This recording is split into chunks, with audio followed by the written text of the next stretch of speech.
Episode 9 की शुरुआत होती है जब पारन कैंडल ब्लो करते हैं और बगल में ग्रैंड मासी बैठी होती हैं और वो बोलती हैं कि खा के बताओ कि कैसा बना है, पता नहीं अच्छा होगा या नहीं। तो वो बोलते हैं आप हर बार मेरे लिए बनाती हैं, अच्छा ही होगा। और फिर पारन उसे खाते हैं और कुछ सोच रहे होते हैं तो ग्रैंड मासी बोलती हैं कि क्या सोच रहे हो। तो पारन बोलते हैं कि मैं ग्रैंडपा की मदद करता हूँ पर मैं अभी भी उनके जितना अच्छा नहीं हुआ हूँ। तो ग्रैंड मासी उठती हैं और बोलती हैं तुम्हें अच्छा होने की जरूरत नहीं है और उन्हें पकड़ लेती हैं। तो उस पे पारन बोलते हैं कि आप क्या कर रही हैं, मैं बच्चा नहीं हूँ। पर ग्रैंड मासी बोलती हैं जब तुम शमन बन जाओगे तो मैं तुम्हें हग नहीं कर सकूंगी। तो वो बोलते हैं कि मैं इस तरह तो रो दूंगा। तो ग्रैंड मासी बोलती हैं तुम रो सकते हो, मेरे सामने तुम्हें स्ट्रांग बनने की कोई जरूरत नहीं है। उसके बाद पारन उन्हें हक कर लेते हैं और फिर ग्रैंड मासी बोलती हैं तुम्हारी वाइटल फोर्स कहीं खो गई है, मैं उसे वापस बुलाती हूँ। और फिर वो उसी के लिए मंत्र पढ़ने लगती हैं और पारन रो रहे होते हैं। और उसके बाद सीन दिखाता है उसी डेजर्ट पे और फिर दिखाने लगता है कि कैसे पारन को खांसी आ रही थी प्रेजेंट में और वो गिर जाते हैं। तो आके और टोंग आते हैं तो वो उनको बोल रहे होते हैं कि जाओ खेम को बचाओ। तो वो लोग बोलते हैं मास्टर आप, लेकिन वो बोलते हैं जाओ। तो उस पे वो लोग वहां से चले जाते हैं। और इधर चांद भी जेट को बोल रहे होते हैं मुझे बस ऐसा लग रहा है कि खेम के आसपास सब अंधेरा है, प्लीज तुम उसे एक और बार कॉल करो। और जब वो लोग कॉल कर ही रहे होते हैं तभी वहां पर मोंग कसीम आ जाते हैं और वो उन दोनों से बोलते हैं कि मैं कार लेकर यहाँ पर आ गया क्योंकि कुछ बुरा होने वाला है और हमें जाना पड़ेगा। और उसके नेक्स्ट सीन में खेम पानी में होते हैं और उन्हें रैमपुंग गला दबा रही होती। तो वो बोलते हैं तुमने ग्रैंड मासी के साथ क्या किया। तो रैमपुंग बोलती है कि अपने बारे में चिंता करो और आज तुम्हें मैं खत्म कर दूंगी। और वो उनका गला दबाती है और वो पूरी तरीके से शांत हो जाते हैं, यहाँ तक कि उनके हाथ से धागा भी खुल जाता है। और जब उनकी आंख खुलती है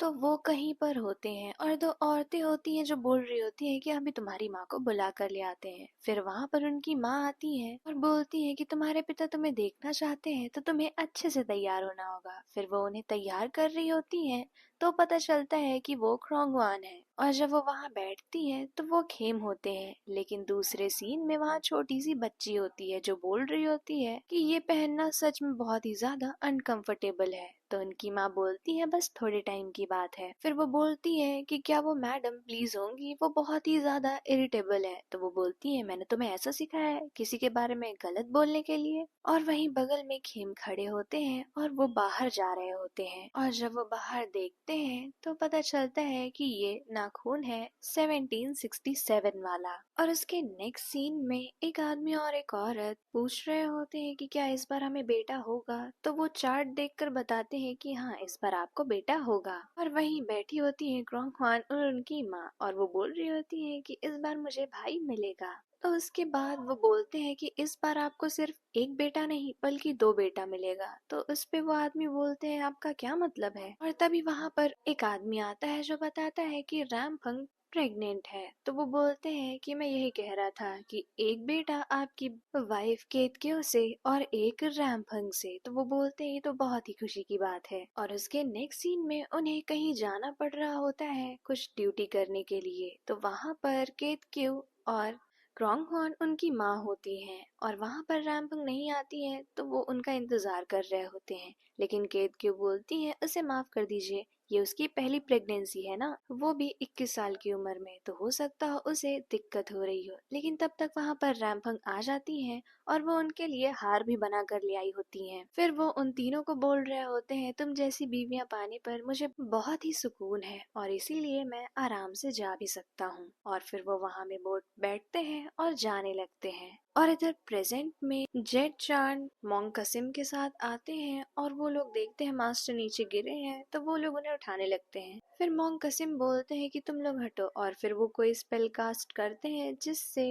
मास्टर होश में आ जाते हैं, लेकिन उनके मुंह से खून बाहर आ रहा होता है। फिर जेट और चांद पूछते हैं कि खेम कहाँ है, तो मास्टर वहाँ दौड़ने लगते हैं और उनके पीछे पीछे जेट और चांद भी जाने लगते हैं। उधर अकी और टोंग पानी के अंदर कूद कर खेम को जगाने की कोशिश कर रहे होते हैं, पर वो उठ ही नहीं रहे होते हैं। और फिर वापस से पुराना सीन दिखाने लगता है, जहाँ पर क्रोंगखॉन की माँ रामफंग के पास आई होती हैं और साथ में क्रोंगखॉन भी होती हैं और वो पेट में कान लगाकर सुन रही होती हैं।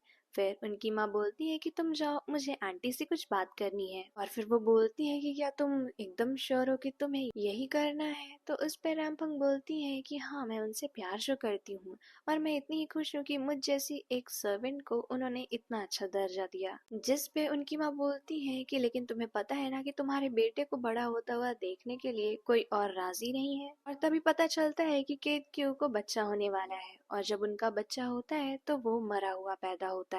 और इसके बाद रामफंग को भी बेटा होता है, लेकिन वो जिंदा होता है और वो फिर उनकी माँ से बोल रही होती है कि आपने जो सवाल पूछा था मैंने उसके बारे में बहुत सोचा और मैं ऐसा नहीं है कि उनसे प्यार नहीं करती या खुद से प्यार नहीं करती, पर मैं इस बच्चे से बहुत प्यार करती हूँ। तो उस पे क्रोंगखॉन की माँ बोलती है ठीक है, तुम बस ये फैला दो कि केतकियो की तरह तुम्हारा बच्चा भी मरा हुआ पैदा हुआ और बाकी सब मैं देख लूंगी। जिस पे रामफंग रो रही होती है पर अपने बच्चे से बोलती है जाओ अपनी जिंदगी अच्छे से जीना। और उसी रात जब रामफंग अपने बच्चे को लेकर जा रही होती है तो वहाँ पर केतक्यू आ जाती है कुछ इंसानों के साथ और इसके बाद रामफंग का बच्चा जबरदस्ती छीन कर उनकी दासी को मार डालती है। उधर क्रोंगखॉन की माँ को उनकी एक दासी आकर बताती है कि क्रोंगवन गायब है, तो वो वहाँ पे जाती हैं ढूंढने और क्रोंगवन ये सारी चीजें देख रही होती हैं। और उसके बाद नदी के किनारे केतक्यू और रामफंग को नीचे बिठा कर रखा गया होता है और वहीं पर केतक्यू उनका बच्चा नदी में फेंक देती हैं। और तब तक वहाँ पर क्रोंगवन की माँ आ जाती है तो उस पे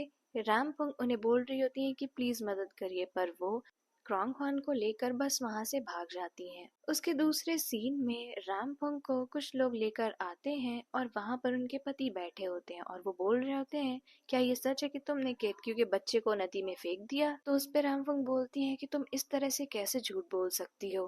उसके बाद क्रोंगखॉन की माँ से पूछते हैं वो, तो वो बोलती है हाँ, ये सच है कि मैं केतक्यू को देखने गई थी रात में। और फ्लैशबैक दिखाता है जहाँ पर वो अपनी बेटी क्रोंगवन को बता रही होती है कि तुम्हें याद है तुम्हारी दो और बहनें थी और उनकी माँ अचानक से मर गई तो उन्हें वहाँ भेज दिया गया था। तो क्रोंगवन बोलती है हाँ। तो इस पे उनकी माँ बताती है कि उनकी माँ किसी वजह से नहीं बल्कि उन्हें मैडम केतक्यू ने मारा था और इसी वजह से वो झूठ भी बोल रही थी। तो इस पे रामफंग बोलती है कि ये नहीं, ये सच नहीं है। और फिर वो क्रोंगवन के पास जाती हैं और बोलती हैं तुमने देखा था ना जो भी हुआ था रात में, प्लीज तुम बताओ। और फिर उनके हस्बैंड क्रोंगवन को बुलाते हैं और बोलते हैं जो भी तुमने रात में देखा वो सही सही बताओ। लेकिन उन्हें फ्लैशबैक आता है तो उनकी माँ बोल रही होती है कि ये चीज तुम समझ गई हो ना? तो क्रोंगवन बोलती है अगर मैंने सच नहीं बताया तो आंटी रामफंग मर जाएंगी ना? जिस पे उनकी माँ बोलती है लेकिन अगर तुमने सच बता दिया तो हम सब का क्या होगा, इसीलिए हम सबको अपनी देखभाल खुद ही करनी होगी। और उसके बाद क्रोंगवन बोलती है कि मैंने देखा कि आंटी रामफंग उस बच्चे को नदी में फेंक रही हैं। और उसके बाद उनके हस्बैंड बोलते हैं कि इसे ले जाओ, लेकिन वो बार बार बोल रही होती हैं कि मैंने ये नहीं किया। और उसके बाद गुस्से में आकर वो अपने हस्बैंड को एक थप्पड़ मारती हैं और बोलती है कि मैं तुम सबको श्राप दे रही हूँ कि तुम लोग बहुत ही बुरी मौत मरोगे। और उसके बाद जब उन्हें बांध कर मारा जा रहा होता है तब भी वो श्राप देती हैं कि जो भी औरत पैदा होगी वो ना तो तुम्हारे आगे वंश बढ़ा सकेगी ना ही अपने प्यार के पास रह पाएगी, जैसे मैं अपने बच्चे से दूर हो गई। और जो भी आदमी पैदा होगा वो मेरी ही तरह 21 साल की उम्र में मर जाएगा। और उसके बाद अचानक से सब कुछ ब्लैक हो जाता है और वहाँ पर खेम खड़े होते हैं। फिर रामफू उन्हें बताती है कि देखो किस तरह सब ने अपने अपने जन्मों में मेरे साथ जो किया था उसका भुगतान किया। और फिर वो सबको मरते हुए देख रहे होते हैं और फिर वो अपने हर जन्म में खुद को मरते हुए देखते हैं। उसके बाद रामफंग आती है और बोलती है कि सब ने अपना कर्मा झेला लेकिन तुमने अभी तक नहीं झेला, तुम आखिरी हो। और तुम्हें तुम्हारे कर्मों की सजा देने के बाद ही मेरी नफरत ठंडी पड़ेगी। लेकिन तब तक खेम को टोंग और अके की आवाज सुनाई देने लगती है और वो उसी पानी में होश में आ जाते हैं। और उसके बाद टोंग और अके खेम को बोलते हैं कि आप ऊपर जाइए, और वो लोग वहीं रहते हैं और रैमपुंग उनकी तरफ आ रही होती है। और जब खेम किनारे पर जाते हैं तो वहाँ पर मास्टर, जेट और चांद भागते हुए आ जाते हैं और वो पूछते हैं कि खेम क्या हुआ, ग्रैंड मासी कहाँ है। लेकिन खेम बोलते हैं कि मास्टर आपको क्या हुआ। और उसके बाद वो बोलते हैं कि ग्रैंड मासी वहाँ। और फिर पारन नदी में कूद जाते हैं। और जेट और चांद खेम को रोके हुए होते हैं क्योंकि खेम भी पारन की तरफ जाने वाले होते हैं। फिर वो लोग पूछते हैं कि ग्रैंड मासी को क्या हुआ, तो वो बोलते हैं कि ये रैमपुंग है, इसने ग्रैंड मासी को पोजेस कर लिया था। और उधर पानी के अंदर दिखाता है कि रैमपुंग उनका गला दबा रही होती है। और तब तक वहाँ पर पारन आ जाते हैं, लेकिन रैमपुंग उनके एक शिष्य को इतना तेज गला दबाती है कि वो वहाँ से गायब हो जाता है। और फिर मास्टर अपना हाथ जोड़कर कुछ पढ़ते हैं मंत्र, जिसकी वजह से रैमपुंग चिल्लाती है और वहाँ से गायब हो जाती है। उसकी नेक्स्ट सीन में दिखाया जाता है कि ग्रैंड मासी को उन लोगों ने पानी से बाहर निकाला था और पारन उन्हें सीपीआर दे रहे होते हैं। और वो जेट और चांद को बोलते हैं कि अंकल चाय को बुलाओ और एम्बुलेंस को भी। उसके बाद खेम बोलते हैं कि आप हटिए, मैं करता हूँ। लेकिन जब पारन उनकी पल्स चेक करते हैं तो वो मर चुकी थी। और उसके बाद वो खेम को बोलते हैं कि मत करो अब। लेकिन खेम बोल रहे होते हैं कि ये ऐसे खत्म नहीं हो सकता है, अभी 20 मिनट नहीं हुए, क्या पता वो जिंदा हो जाए। लेकिन फिर पारन उन्हें अपनी तरफ खींचते हैं और वो सब रो रहे होते हैं। उसके बाद ग्रैंड मासी के अंतिम संस्कार में मोंग कसिम उन्हें बोल रहे होते हैं कि आशा है कि आप एक अच्छी जगह जाएंगी। और बाहर खेम खड़े होते हैं तो अंकल चाय उन्हें देखकर बाहर आते हैं और बोलते हैं तुम अंदर आ सकते हो, कोई भी तुम्हें ब्लेम नहीं कर रहा है। लेकिन खेम अंदर नहीं जाते हैं। और दूसरे सीन में मोंग कसिम खेम को वही लेटर देते हैं जो ग्रैंडमा सी ने लिखा था। और फिर वो बताते हैं कि इस लेटर से ये पता चल जाता है कि उनकी तबीयत पहले से ही खराब थी, इसका तुमसे लेना देना कुछ भी नहीं है। उसके नेक्स्ट सीन में दिखाया जाता है कि वहाँ पर अके टोंग के लिए रो रहे हैं और बोल रहे हैं कि मैं टोंग के बिना नहीं रह पाऊंगा। फिर खेम चांद से पूछते हैं तो वो उन्हें बताते हैं कि रैमपुंग ने टोंग को मार दिया। फिर खेम मास्टर से बोलते हैं कि आप टोंग को वापस नहीं ले आ सकते, तो वो ना बोलते हैं। उसके बाद खेम रो रहे होते हैं और अके से बोलते हैं कि मुझे माफ कर दो, जिसपे अके बोलते हैं कि इसमें आपकी कोई भी गलती नहीं थी, वो उसकी ड्यूटी थी और उसने वो ड्यूटी अपनी आखिरी सांस तक निभाई। और फिर अके मास्टर से बोलते हैं कि मैं टोंग के पास जाने के लिए तैयार हूँ। फिर मास्टर ऐसा ही करते हैं और अके के जाने के बाद खेम और जेट एक दूसरे को पकड़कर रो रहे होते हैं। उसके नेक्स्ट सीन में ग्रैंड मासी का फ्यूनरल होता है और उसके बाद जेट एक जगह खड़े होते हैं तो चान उनके पास आते हैं और खड़े होते हैं। तो जेट उन्हें बता रहे होते हैं कि जब मैं छोटा था और घर से भागता था तो ग्रैंड मासी ही थी जो मुझे बचाती थी। और टोंग और अके मेरे तब दोस्त थे जब कोई और नहीं था। तो जिस पे चांद बोलते हैं मैं जानता हूँ तुम्हें दुख हो रहा है, पर अगर वो लोग तुम्हें ऊपर से देखेंगे तो उन्हें कितना बुरा लगेगा ये देखकर कि तुम इतने सैड हो। और वैसे भी मैं तुम्हारे साथ हमेशा रहूंगा। उसके बाद जेट बोलते हैं कि अब जब खेम की सारी चीजें सही हो जाएंगी तब हम अपने ऊपर ध्यान देंगे, जिस पे चांद भी मान जाते हैं। वहीं दूसरी तरफ खेम अंकल चाय के पास जाते हैं उनसे हेल्प मांगने के लिए। और इसके दूसरे सीन में खेम अपना सामान लेकर रात में चुपके से जा रहे होते हैं, लेकिन वहां पर पारन खड़े होते हैं और उन्हें देखकर खेम बोलते हैं कि मास्टर आप। तो पारन बोलते हैं मैं तुम्हारा मास्टर हूँ, जिस पे खेम बोलते हैं कि मैं बस अब यहाँ नहीं रह सकता। पर पारन उन्हें रोक रहे होते हैं, जिस पे खेम कहते हैं कि मेरी वजह से आप जिसको भी प्यार करते थे वो सब आपको छोड़कर चले गए। लेकिन पारन उन्हें समझाते हैं कि ऐसा कुछ भी नहीं है और फिर उन्हें गले लगा लेते हैं। पर फिर अचानक से पारन नीचे गिरने लगते हैं और फिर दूसरे सीन में पारन बेड पर लेटे होते हैं और खेम उन्हें पानी से भीगे हुए टॉवल से पोंछ रहे होते हैं। तो पारन उन्हें बताते हैं कि रैमपुंग की पावर अभी भी मुझे अफेक्ट कर रही है, पर तुम चिंता मत करो, वो भी दर्द में है और वो कुछ दिनों तक तो नहीं ही आएगी। तो खेम बोलते हैं कि अभी जिसकी चिंता है मुझे वो आप है। तो उस पे पारन बोलते हैं तो मत जाओ और फिर अपना हाथ आगे बढ़ाते हैं और खेम अपना हाथ मास्टर को दे देते हैं। और उसके बाद जब पारन सो रहे होते हैं तो खेम उन्हें गाल पर किस करते हैं।